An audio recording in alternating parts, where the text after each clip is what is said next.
I'm with David Osorio, CrossFit South Brooklyn. 18 years? 18 years, yeah. We just hit 18 years in September 26th. September 26th. We're here at Affiliate Con. You just gave a presentation and you blew people's minds. I hope so. So you've been on the podcast before, correct? Yeah. Virtually, but we've spoken about doing something in person. So I, love David. You showed up in 2008 at Albany CrossFit. Who were you with? So I was just one of my, he's still on our staff, Coach Jeremy. I remember he was jacked. He's got to be nearly my age, 50 now, no? Yeah. He's all right, yeah. Our age. How old are you? I'm 40. That's it? Yeah. You look the same. Well, good. You look the same, just more jacked. I just drink water.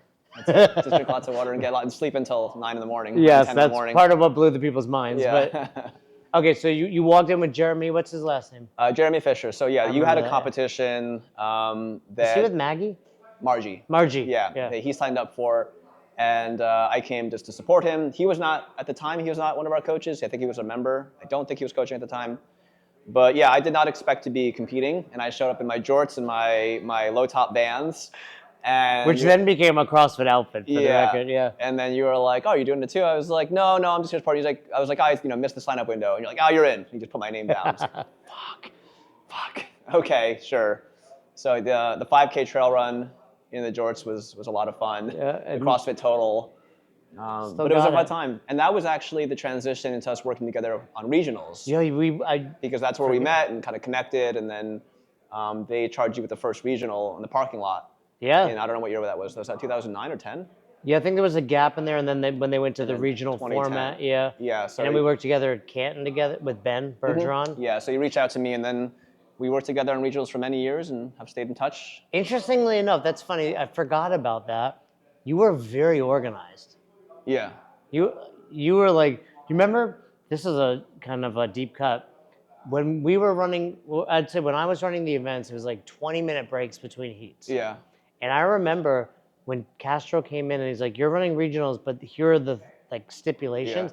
Yeah. It went to like 3-minute breaks, and I believe you were like, "That's impossible." Like, and I agreed with you. Yeah. But it was like, well, you're doing it, and it showowed like what was you just possible. do it. You just make it happen. Well, we had the volunteers moving stuff. Yeah. But in addition to all that, you've been around 18 years. You got a massive gym in South Brooklyn, and you presented here at Affiliate Con.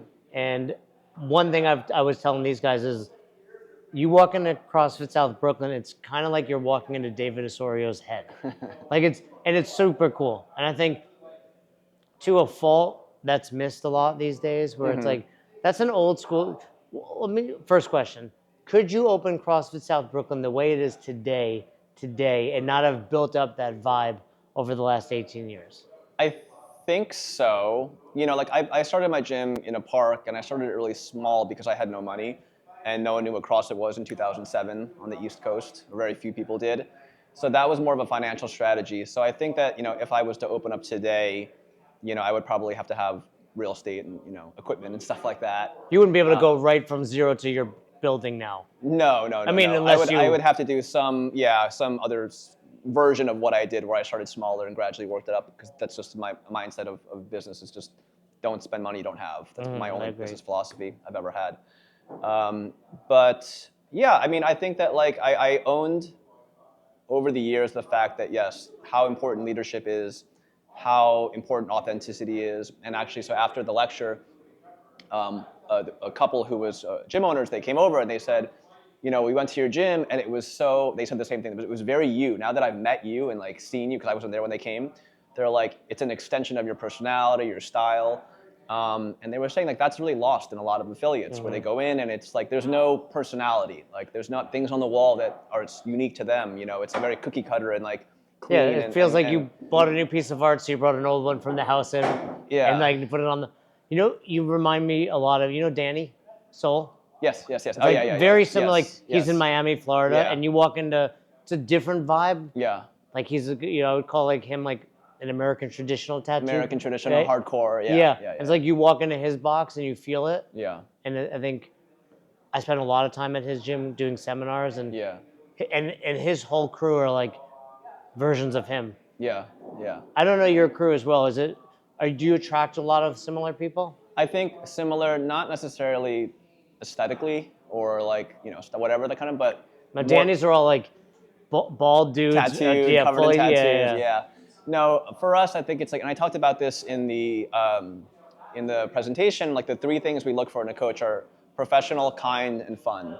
And I think that like that kindness is such an important trait that I think that's the most consistent through line with our staff is that everyone is very kind, they're very accommodating, they're patient, they want to be better, they want to help people, and that's something that you can't really teach.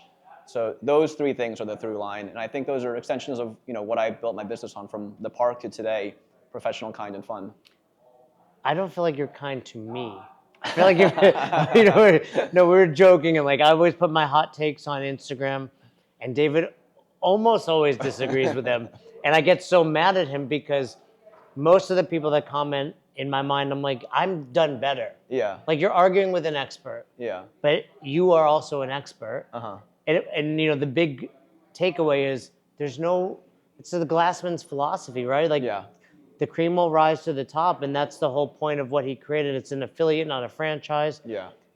To a degree though, I think people see you and like it would be hard to, I don't think scale is the right word because you have scaled. Yeah. But hard to replicate. Yeah, it would definitely be, again, it's an extension of myself in a lot of ways. What should us disagreeing? Well, I mean, everything I post from 4-week billing to talking about politics to capping classes, you're like, nope. Like, well, we've just done literally things differently. everything. I was like, oh no, like we do the opposite Okay, of that. what's something we agree on? What's something we agree on? I think that we agree that, going back to Glassman, like excellence is obvious to everyone. That the most important thing is that service, the experience they have in their gym, keeping the gym clean. I focus on. I don't know. You tell me if you agree with this or not. But like, my main focus is the people who are in our walls.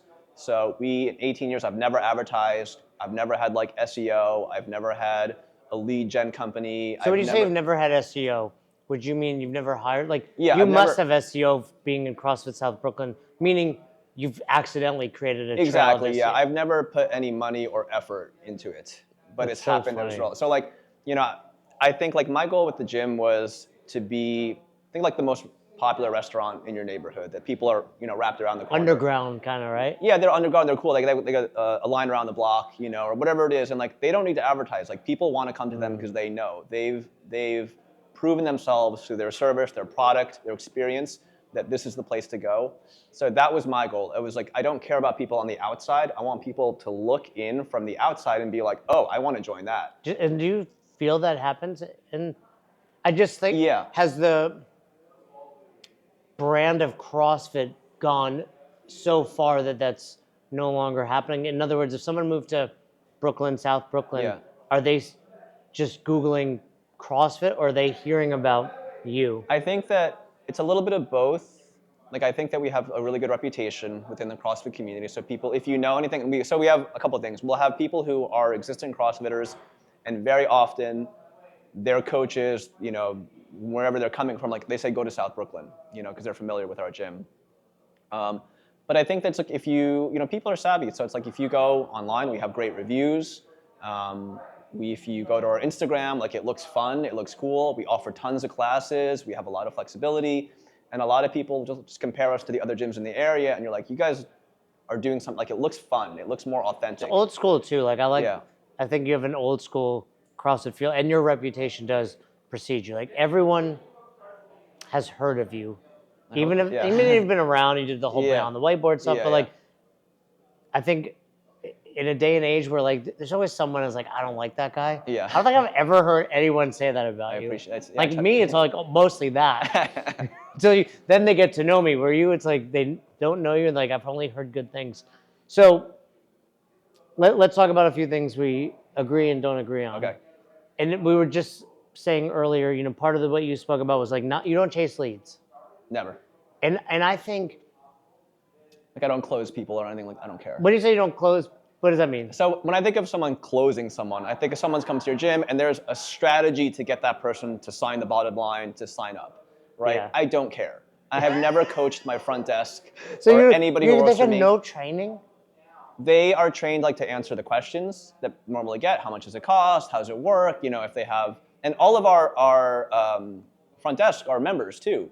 So like if someone has a reservation or a worry or a concern, that front desker can speak to them from their own experience being in our gym. Like, no, it's really, you know, fun. It's very inclusive. It's this, it's that. So they speak authentically, and you know, yeah. So there's no system for like getting So someone. I go on Google. Do you have a lead capture or something? Like, how would I give you information that I'm interested? So you go to our, you can, I mean, contact us. Like there's a Via what? contact us. It's just Like you email our front desk. Right, so you get the email. Yeah, Jason Ackerman's interested. yeah.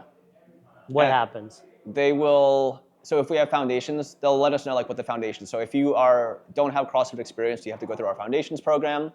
If we have room, we'll send you the link, and if not, we'll say we're sold out. We can let you know, the next one that goes live. And then is there at least a system for that to happen?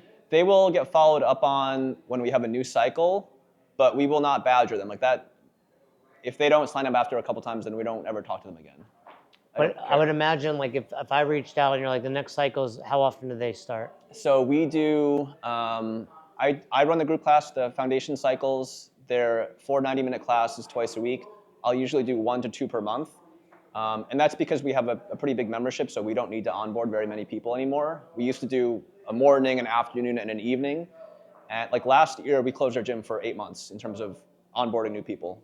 You didn't let anyone? No. Could I have joined if I was experienced? Yeah, so we had some transfers that we allowed in, and particularly our mornings where all the classes were capping. Well, and I don't want to go off, but I mean, this was like the capping thing, right? Like Yeah, time and a place to cap. How many Yeah. members do you have? a little over 800.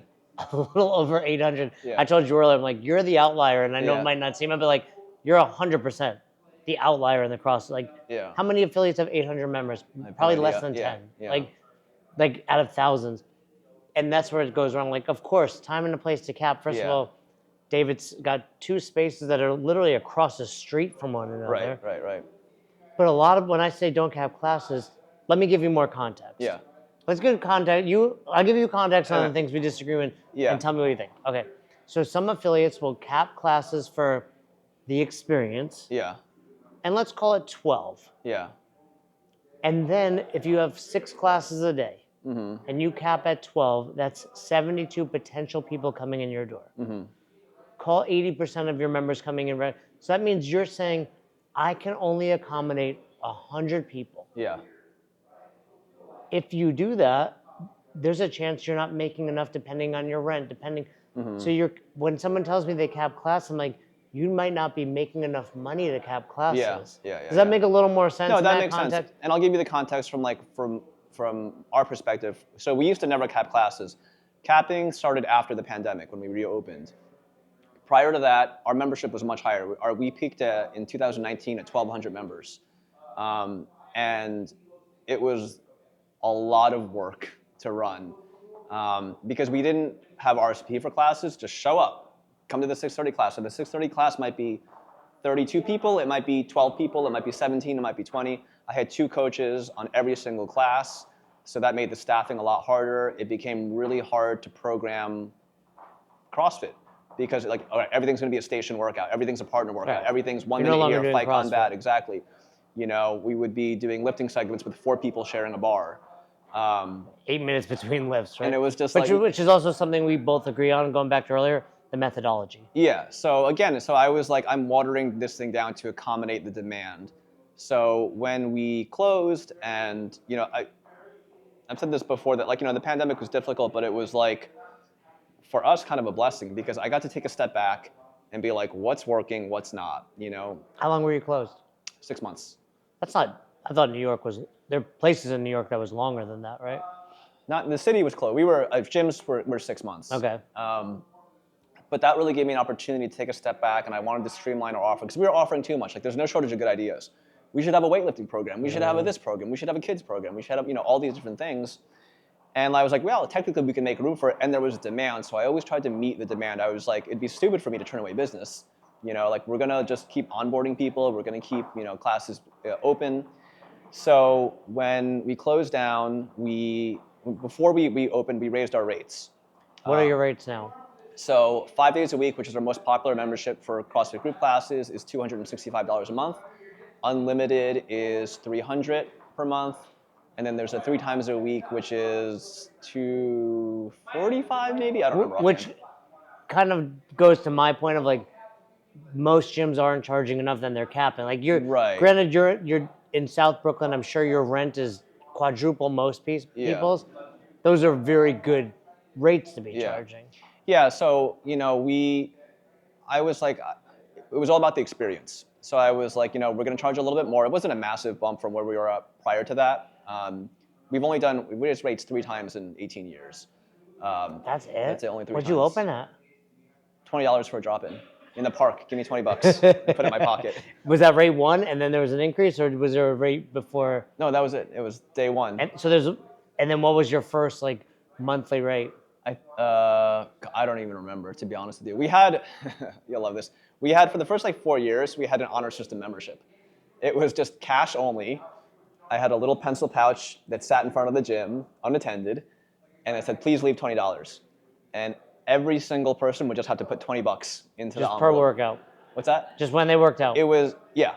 And then I think we had we had Mind Body for a minute. Yeah, I remember you were a Mind Body guy. Like And I hated Mind Body. We weren't there for very long. So we had some memberships there.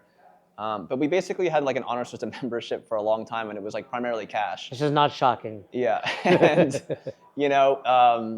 but yeah, so again, like going back to now, so our classes are capped at 22. We have Again, one coach. like that's a massive cap. Yeah. Compared to most, but yes. Yeah, so for us, again, so yes, there's kind of nuance in that situation. Like if you have 10 people in your class and you're capping, it depends on the size of your space too. But, for us, 22 is kind of that sweet spot where like, I don't want to go any higher than this. And I'm comfortable with one coach doing that. And the other kind of element to that is that we have very few beginners. So a class of 22 with 6 beginners It's very different. is a completely different animal than a class of 22 where there's one person who's a couple months old and everyone else has been there for 6 months, a year, 5 years, 10 years. And part of my arguments when you see people capping classes often, but the programming, I'm like, but you're in charge of the programming. Yeah. So like if your programming is dictating no more than 8 people, you've got to be smarter about it. You definitely need to maximize your space. And 22, like for the record, most people that are capping would never hit 22 if they uncapped. Right. Yeah. So that and I would say like 22 with one coach, like joking aside, like I think I can handle it. Yeah. Right? Yeah. But you have to be on. Yeah, absolutely. How many classes in a row will you let a coach run? So the blocks are 3 or 4. 4 classes. 4 would get tough for 22 if you were full like that. 4 is kind of tough. If they want to schedule personal training or things outside of that or in addition to that, that's kind of on them to, what their bandwidth is. But yeah, our blocks are going to be either 2, 3, or 4 classes. They used to be more. Like our evening classes used to be 5 classes in the evening. How many classes do you offer a day? We offer, so like CrossFit, we'll have 6 a.m., 7 a.m., 8 a.m., 9 a.m., 10, 12, 4:30, 5:30, 6:30, 7:30. So about 9 classes a day. You used to have like a 10 p.m. class, didn't you? We used to have, our last class used to start at 8:30. And then when we reopened for the pandemic, like our membership had decreased in size because people left and they left the city, all this stuff. And we had much smaller class sizes. We opened with 8 per class. With the guidelines and stuff. So I didn't have the final class, the last class. And then we never brought it back because it was just a quality of life. Like all the coaches were so happy to not have that 8:30, It's one of those things, like class. you said, there's no shortage of good ideas. Like, let's have an 8:30. Yeah, exactly. And people will show up. If we do it, people will show up. But if you don't do it, they'll show up at other times. Yeah, and until that 7:30 is like, it's because the 7:30 doesn't cap. Usually it'll be 10, 15 people, something like that. But if I'm seeing full every week, you would consider. Then I would have to consider like, all right, what can we do? Well, and that's the other thing about capping, right? Like a lot of gyms, I would say all, it's like they've got their 6, their 9, their noon. So it's like if you cap me out of the 6, there's no 7. Exactly. Where you have a 5, 6, 7, 8, it's like I can go to another time. Where for most people, it's like if I don't hit that morning, there's no other time of day that is going to work for me. Yeah. So that's a big difference for you as well. And it's hard, and we definitely run into that too. As the gym gets busy, like, I mentioned to you that we had closed our membership for 8 months last year. part of that was there was another gym that closed not too far from us. So a CrossFit affiliate closed. So a bunch of their members came to us, and I was like, we don't need to onboard anybody. Like, and part of that was also like making sure that we could integrate those people into our culture, in our vibe, et cetera. Like it was a unique experience to have that many people try to join your gym at once. Usually it's a slow titration of people in, so like they can, the culture is set. It's like boiling a frog. Yeah, where they're all exactly. Where they could have had that many people could actually come in and cause a coup. Push Press is the easiest full suite software that you can get to run your business. One of the best things about Push Press, I would say, is the customer service. Hands down, they are the best. We know them all by name. They hear a lot from us. We know it. And they know us, but they're there to help you. And they're also gym owners, so they understand. They are out of this world and helping their clients and just have a true passion for helping gym owners. They're so good with customer service. If you're not using it and your business is ready for it, or you're having stress with the system you're using, it's a no-brainer to give them a call. Before we found Push Press, managing different things was very complicated and confusing, and so we just needed something that was more user-friendly. If I had to describe Push Press, it would be comprehensive, because they really understand what a gym owner needs, and they give us all the tools that we need to be successful. In fact, I don't think I've ever talked to somebody from Push Press that didn't own a gym. So they understood, and I immediately connected with the people there, and the products that they gave me were just, this is everything I needed. Like, where have you guys been my whole life? The best way that I can describe Push Press is absolutely phenomenal. If I had a gym owner friend that didn't have Push Press, I would tell them that it's life-changing when it comes to having more time to work on the business, and the support is coming from other gym owners that are trying to do the same thing that I'm trying to do.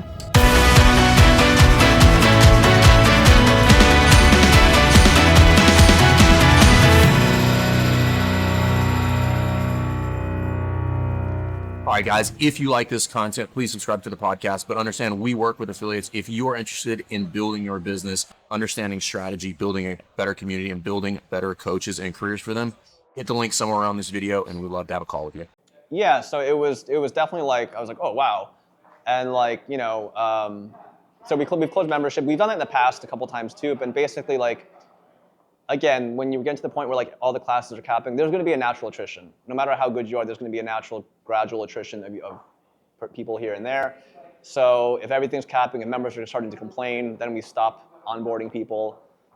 And after a month or so, things will slowly even out a little bit, and then we'll start doing foundation cycles again. We have off-peak hours too, like a punch card that's only for off-peak hours. So we've done that where if you want to join our gym, we'll be like, these are the hours that are available to you. We're only selling off-peak hour punch cards right now.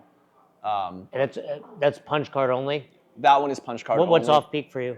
It's like 11 to 5:30 p.m. and then also the evening class. For those of you that don't have a job. Yeah, it's like the afternoon classes and the late night classes, the 4:30 class. You probably get like, I don't know, do you get like Broadway people or something that can hit like the 11? We get all sorts of, it's a lot of freelance people who work from home.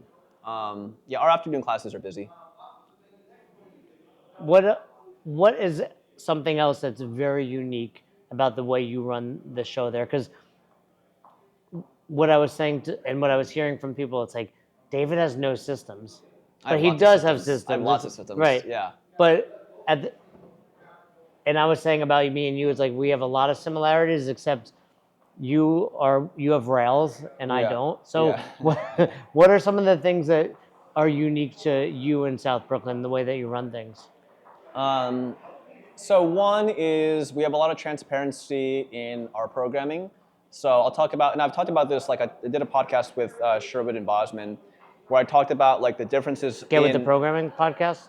Very not random. Okay, yeah. And it's like the differences between the CrossFit methodology in isolation, so let's call that CrossFit.com, right, is different than CrossFit for obviously like sports. If you're competing for sport and want to compete in the sport of CrossFit. Right. And I think there's a different slight expression within the affiliate model. I like that. You're administering the CrossFit methodology, and you have these constraints of which days people are coming and not coming, right? Right, you're like, .com is almost in a vacuum. One individual. Exactly. Right? They can, they can pick and choose and work and you're saying, I've got to run program. Are you open 7 days a week? Yeah. You're saying, I got a program for 7 days a week, not knowing if you're going to come 7 or 1. Yeah. So something we do, so we do 8-week cycles where the overall goal is always GPP. It's CrossFit. It's not fitness. like, it's That's the fitness. goal That's outcome, right? always fitness. Every day is going to be a well-rounded day. Within the week, Monday to Sunday, we'll try to hit general joint balance. So it'll be like 2 or so horizontal pushes, 2 or so vertical pushes, horizontal pull, vertical pull, single leg hinge. Do you do the programming? We have a director of training, so she takes the lead on programming. The current cycle that we're in right now, I wrote. It's an 8-week cycle, so I wrote all those workouts. But I have a DOT who kind of is the point person, and she might kind of like work with another coach for a particular cycle. I think what you also do the programming. Yeah. Yeah, no, I think that's Yeah. very cool. Yeah. I take classes, and I was for my cycle, I was testing a bunch of the workouts. Usually, like afterwards, I'm like, oh, that could be harder. I need to beef it up. Let's do two more rounds. It's impressive to like watching you continue to get fitter. Like you seem to be getting fitter. I don't know if I'm getting stronger though, for sure, right? I'm happy with my fitness. Like I think I could beat my 20-year-old self up. You know? Like, yeah, but would you say you're fitter than when you were like? If you showed up to 2008, regional, yes, you would win. No, not win the event, but No. beat your old self. Yes. In the 3 events. Myself, yes. Yeah, absolutely.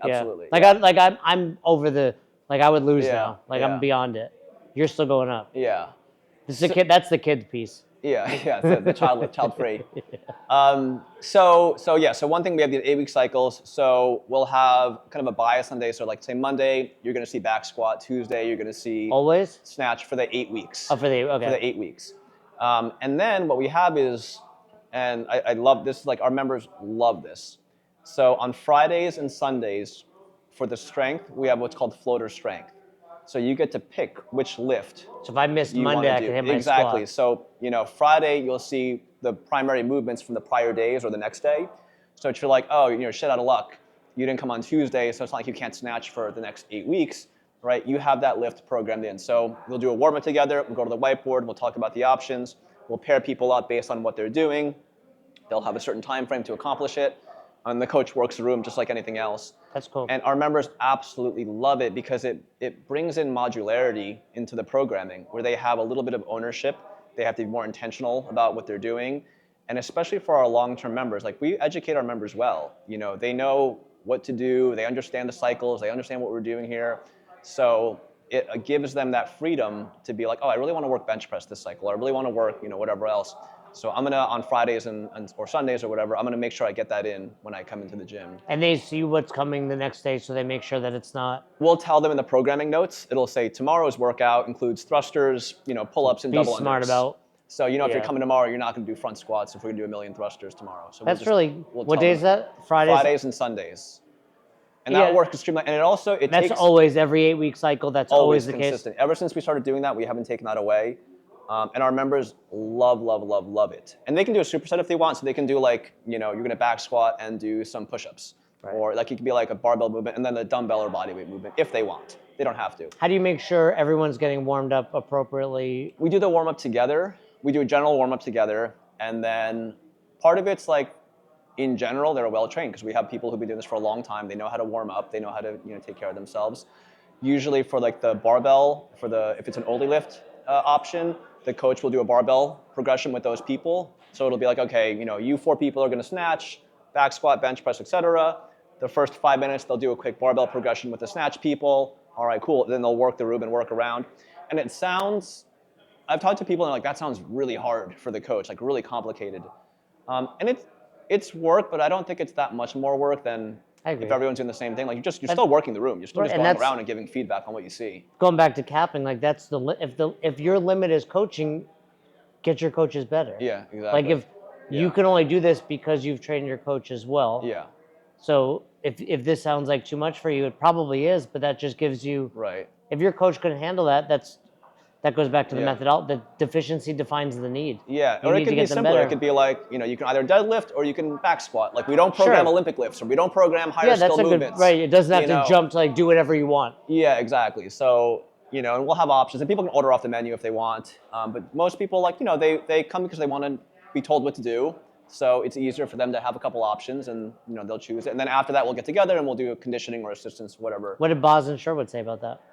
Adrian thought it was too complicated. He's like, I don't know, this sounds, and I was like, no, like, I don't like super complicated. I like things to be simple and applicable that I can just execute on the day of. It doesn't need a lot of foresight. And it makes programming a lot easier because you're not programming, you take 2 days of programming and you simplify them because it's like, oh, we snatched, Thursday, we squatted on Wednesday. Yeah. We're doing Cindy tomorrow. Like, fuck, what do we have left? So you get to build in redundancy on lifts you've already programmed that week, and people can, choose. But also going back to your warm-up, like with a good general warm-up, you're getting your full body, and then it's like the specific warm-up is like empty bar. Exactly. 95. Exactly. Right? Like it's like load up slowly. Like that is the specific warm-up. What Sherwood say? I think he liked it. Okay. Yeah, Adrian was more skeptical. He was like. Meanwhile, he's programming pirouettes at the CrossFit Games. What else? We also disagreed a little bit on open gym. What's this? And we could have him on to talk. Well, he was not to. I love you, buddy. You guys are very tight. It was interesting. Like he was saying that, like he's like, he's a big fan of. He was not a big fan of like CrossFit gyms offering a lot of open gym. So how we work our gym, one of our facilities is group classes all day. The other one is open gym all day. So we have. And they're literally across the street, though. They're literally. It's like, it's one gym. Yeah. We have a road running through our gym, basically. Yeah. I remember when I had a hallway running through, how hard that was. Yeah. you have a road, So it's, you sign at the desk and then you go across the street and you do your thing. But for me, it was like, especially being around as long as we have people who want to do independent program or people who transfer in, and like the majority, 65% of our income comes from group classes. That's the lion's share of our membership is CrossFit group classes. And that's our flagship program.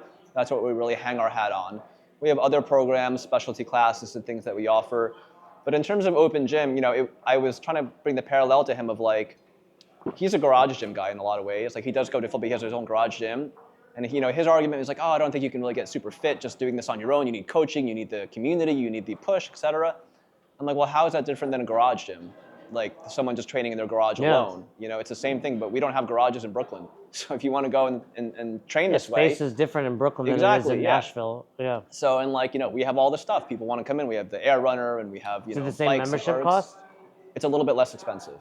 Yeah. And I would also say for someone like you with all that space, it would be a complete waste. Exactly. Not to use it. I guess the pushback would be if you didn't offer that, could you downsize?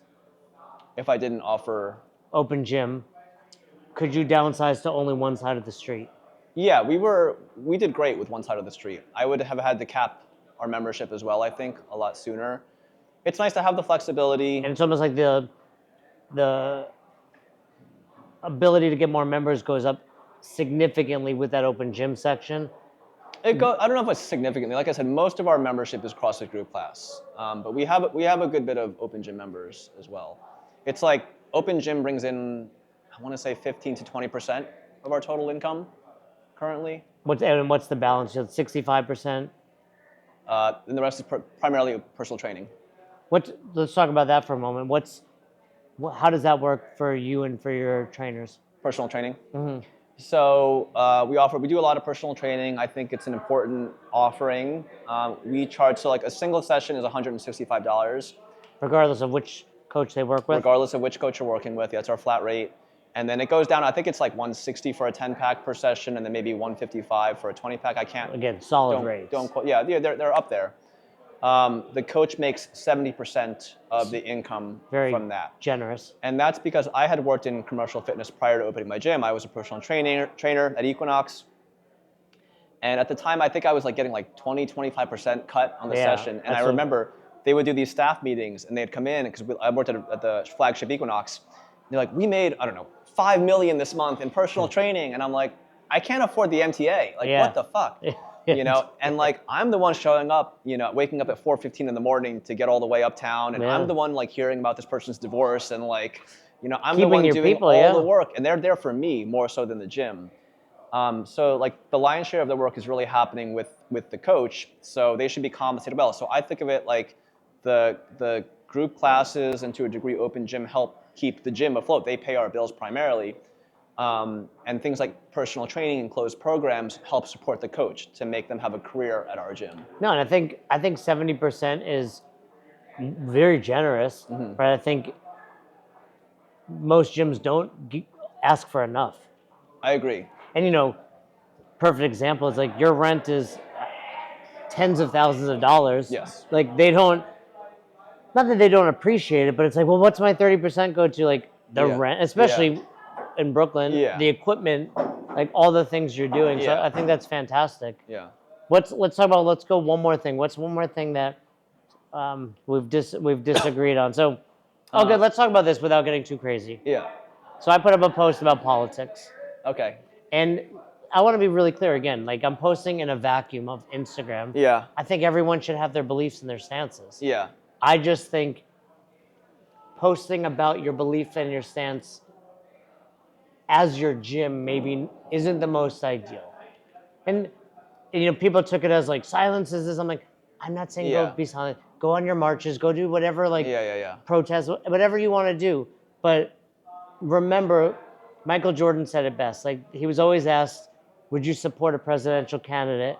And his answer was always no, because the other half of the country buys my shoes too, right? And again, you have 1,200 members. 800. 800. You also live in, I would say, an area that has a very politically homogenous. Yes, identity, right. Yeah. But I have affiliates that are like, hey, I'm struggling to pay the bills, but man, pro this, and I'm like, well, maybe let Democrats join your gym. I think that So like the example that you gave regarding the person who was like, I think they were like a hardcore Christian and had a hard time getting members. Yeah.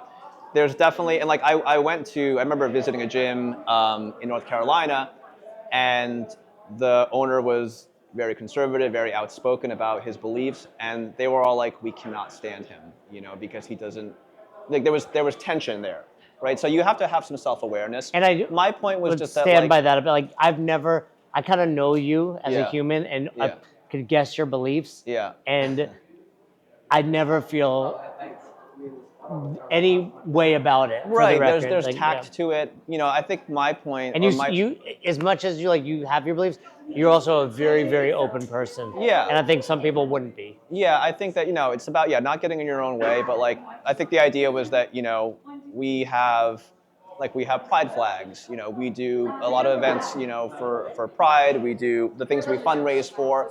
All of those things signal the kind of values that the gym has, and it's some of them are political, some of them are like dogs. Like we're a big we've disagreed on that one too.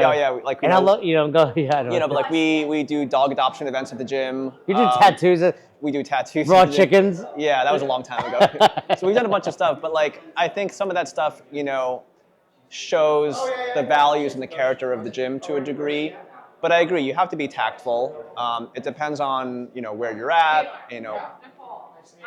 I agree with you in the sense that yes, like the examples you gave, I'd be like, shut the fuck up, dude. Like, what are you doing? And it's like, and if you had more than enough members and you want to be on Pro X, do it. But don't tell me you're struggling to gain members and telling me you're pro this, because I'm like, you're pushing people away. Yeah. And I think to the whole point of this podcast with you, the cool thing about CrossFit is the cream rises to the top, and you can do it any way you want. Yeah. But you've earned a lot of, and I said this in the beginning, I hate when you disagree with me because you're right. And that doesn't mean I'm not right, but it's like you're clearly doing something exceptionally well. Thank you. For real, like you and I go way back, and I've admired what you've done because you're like the better version of me. Like I would get into trouble, and I'm like, David's over. Like, here's a question: have you ever had drama surrounding you at the gym? No. That's really crazy. Myself, no. Yeah. That's crazy. No. I mean, I'm sure people have not. I've rubbed people in the wrong way, but no, I think one of my strengths is that I get along with almost everybody. I love people. You do get along, and I can get along with and connect with people, and I'm very, I think, accommodating and patient, and I hate drama. Like personally, like nothing is more stressful to me than like drama or like toxicity and things like that. Those are the things that like just give me the ick. Yeah. So because I don't have that person, I don't attract it to myself. But no, and yeah. It's so funny because 2008, if they would have been like, hey, in 20 years you guys will be sitting down talking about it, I'm like, get out of here, right? And it's so cool to see how I think we probably have a lot more similarity than differences, but Definitely. like anybody here, whether at Affiliate Con, it's like, be authentic, Yeah. chase excellence, Yeah. right? Be a good person. Yeah. What were the three? Kind, professional, kind, and fun. It's kind of, yeah. Professional experience, be kind to people, make them feel warm and welcome, safe and included, and then make it fun. I would say for you, if I were to give you the reason you're successful, let me tell you why you're successful. You don't have an ego either. Yeah. I've never felt like, even when we're disagreeing, like, it's not from an ego place. Yeah. But and you know, like I said, we appreciate agree that. more than we disagree. But it's funny to watch you do all the things I would say not to do, but so well. Yeah. So very cool. Well, thanks for being here, David. Thank you. Keep doing the thing. David is David Osorio on Instagram, and then is that right? And then and then like 2 little underscores. And then CrossFit South Brooklyn. If you're ever, it's worth the trip. If you've never been to the great state of New York and to one of the boroughs, head to South Brooklyn. I mean, it's almost like there should be a Hall of Fame on the because that would be a box like check you out, check out Soul, check out Rife in Virginia Beach, good firm, but like you'll learn from going there. So very cool. So yeah, all welcome. Thanks for checking out this episode of the Best Hour of Their Day podcast. We appreciate you listening and choosing to have us help you in your passion for coaching and affiliate ownership. You can find more episodes just like this on all podcast platforms. If you're interested in learning more, you can reach out to us on any social media platforms, or you can visit www.besthouroftheirday.com to book a call. If you found this episode helpful for you, please share it so that we can help other coaches and affiliate owners to help build a bigger and stronger CrossFit community. Thanks for listening.